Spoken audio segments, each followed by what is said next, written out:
যুক্তরাষ্ট্রে দাস প্রথার বিলোপ, অস্কার জয়ী চলচ্চিত্র নির্মাতা স্টিভেন স্পিলবার্গ, অস্কার জয়ী অভিনেতা ব্র্যাড পিট এবং সোভিয়েত শাসক জোসেফ স্তালিনের জন্ম 18 ডিসেম্বরে। সব মিলিয়ে বড় ঘটনা বলতে এগুলোই। এমন উল্লেখযোগ্য সব ঘটনা অবশ্য আরও কিছু থাকতে পারে, তবে 18 ডিসেম্বরের বাকি সব ঘটনা ছাপিয়ে যাবে যদি লিওনেল মেসি শিরোপা উঁচিয়ে ধরতে পারেন। আর কেউ না হোক, বিশ্বব্যাপী কোটি কোটি আর্জেন্টাইন ভক্ত এই দিনটিকে স্মৃতির মণিকোঠায় সাজিয়ে রাখবেন আমৃত্যু। 36 বছরের অপেক্ষার অবসানের সঙ্গে সঙ্গে মেসির হাতে বিশ্বকাপ দেখার তৃষ্ণাও যে মিটবে। কাতারের বিশ্বকাপ যতই সামনে এগোচ্ছে, পৃথিবীর একটি জনগোষ্ঠীর আবেগ, উৎকণ্ঠা ও রোমাঞ্চ সমান তালে বাড়ছে। মেসির হাতে শিরোপা দেখতে যাদের তর যেন সইছে না। একই সঙ্গে পুরনো দুঃস্মৃতিও মনের আঙিনায় উথাল পাথাল ঢেউ তুলেছে, যে ঢেউয়ের জেগেছে শঙ্কা। আবারও যদি একই ভুল হয়, আবারও যদি রূপকথার রাজকুমারকে শূন্য হাতে বিদায় নিতে হয়, সবকিছু স্তব্ধ হয়ে যাবে। আকাশের কালো মেঘগুলো দুঃখ হয়ে ঝরবে। পুরো টুর্নামেন্টই লাগবে পাঞ্চে।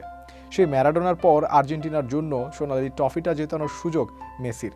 গত কয়েকটি আসরে বারবার হোঁচট খেয়েছে দলটি। 2014 ছিল আর্জেন্টিনার জন্য যেমন স্বপ্নের, একই সাথে বেদনার। দাপট দেখিয়ে ব্রাজিলের ম্যাচটিকে ফাইনালে ওঠা দলটি এরপর হৃদয় ভাঙার গল্প। অবশ্য আর্জেন্টিনার প্রাপ্তির ইতিহাসও কম নয়। 1978-এ বিশ্বকাপে চ্যাম্পিয়ন হওয়া, এরপর দুনিয়া কাঁপানো 1986 বিশ্বকাপ জেতা, যার মহানায়ক ছিলেন ম্যারাডোনা। সব মিলিয়ে এবারের আগে মোট 18 বার বিশ্বকাপে অংশ নিয়েছে আকাশি সাদারা, যেখানে দুবার চ্যাম্পিয়ন হওয়া ছাড়াও ফাইনাল থেকে ফেরত আসে 3 বার। আর্জেন্টিনা হয়ে বেশিরভাগ রেকর্ডই মেসির দখলে। সবচেয়ে বেশি 165 ম্যাচ খেলেছেন তিনি, সর্বাধিক 91 গোলও তার নামের পাশে। এবার কাতার বিশ্বকাপ দিয়ে অর্জনের পাল্লাটা ভারী করার সুযোগ আর্জেন্টিনার। দলটাও এবার দারুণ। কাগজে কলমে 4-3-3 ফরমেশনেই মূলত খেলে থাকে আর্জেন্টিনা। তবে কোচ লিওনেল স্ক্যালোনির কৌশল কখনো নির্দিষ্ট একটি কাঠামোতে আটকে থাকে না। কিছুটা স্বাধীনতা নিয়ে খেলার সম্ভাবনা রেখেই মাঠে নামে তার দল।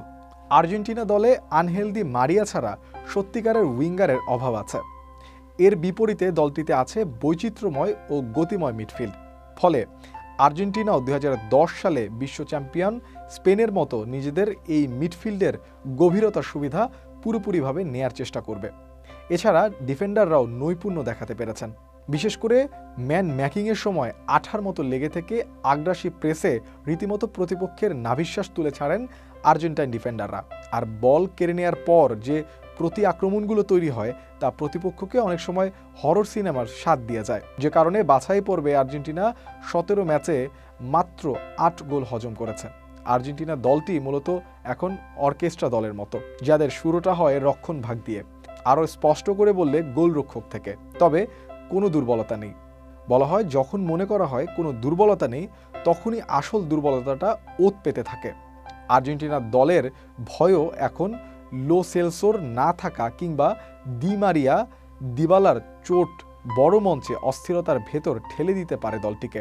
বিশেষ করে লো সেলসো না থাকায় স্ক্যালোনিকে পরিকল্পনা সাজানোর সময় দুশ্চিন্তায় ফেলতে পারে। আর বড় মঞ্চে অতিরিক্ত চাপে ভেঙে পড়া কিংবা হাল ছেড়ে মেসির দিকে তাকিয়ে থাকা আর্জেন্টিনার সাজানোর সংসারকে গুঁড়িয়ে দিতে পারে।